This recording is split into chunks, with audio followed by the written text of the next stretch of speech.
മാസവും ഒരു വ്യക്തിയെ വലിയൊരു മേശ പോലെയുള്ള ഒരിടത്തേക്ക് അയക്കുന്ന ഒരു ലോകത്തിന്റെ കഥയാണിത്. ഈ സ്ഥലം എല്ലാ വശത്തുനിന്നും വലിയ മതിലുകളാൽ ചുറ്റപ്പെട്ടിരിക്കുന്നു. എല്ലാ വൈകുന്നേരവും ഈ മതിലുകൾ തനിയെ അടയും. ഇത് സംഭവിച്ചില്ലെങ്കിൽ എല്ലാവരുടെയും ജീവൻ അപകടത്തിലാകും. അലക്സ് ഈ വിചിത്ര ലോകത്ത് പുതിയതായിരുന്നു. ബാക്കിയുള്ളവർ അവരുടെ ജോലികളിൽ വ്യാപൃതരായിരുന്നു. ഈ ആളുകൾ മതിലുകളാൽ ചുറ്റപ്പെട്ട ഒരു ചെറിയ പ്രദേശത്താണ് താമസിക്കുന്നത്. എല്ലാ ദിവസവും രാവിലെ ഈ മതിലുകൾ തനിയെ തുറക്കും. റണ്ണേഴ്സ് എന്ന് വിളിക്കപ്പെടുന്ന ചില ആളുകൾ പുറം ലോകത്തേക്കുള്ള വഴി കണ്ടെത്താനായി രാവിലെ ഈ മതിലുകൾ കടന്നുപോകുന്നു. എന്നാൽ വൈകുന്നേരത്തോടെ അവർ തിരിച്ചെത്തിയില്ലെങ്കിൽ വാതിലടയുകയും അവർക്ക് അകത്തു കുടുങ്ങി മരിക്കുകയും ചെയ്യാം. അലക്സ് ഇതെല്ലാം വളരെ ശ്രദ്ധയോടെ നിരീക്ഷിക്കുകയായിരുന്നു. അവനും ഈ ലോകത്തുനിന്ന് പുറത്തു കടക്കാൻ ആഗ്രഹിച്ചു. അതുകൊണ്ട് അവൻ ഒരു റണ്ണറാകാൻ ശ്രമം തുടങ്ങി. എന്നാൽ ബാക്കിയുള്ളവർ അവന്റെ ശ്രമങ്ങളെ പരിഹസിച്ചു. കാരണം അവൻ പുതിയവനായിരുന്നു. ഇവിടുത്തെ നിയമങ്ങൾ അവൻ അറിയില്ലായിരുന്നു.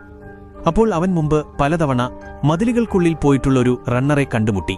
അലക്സ് വാതിലിനടുത്ത് പോയി അകത്തേക്ക് പോകാൻ നിർബന്ധിച്ചു. പക്ഷേ വൈകുന്നേരമായി വാതിൽ അടയാൻ തുടങ്ങിയിരുന്നു. എല്ലാവരും അവനെ തടയാൻ തുടങ്ങി. അപ്പോൾ വാതിൽ അടഞ്ഞു.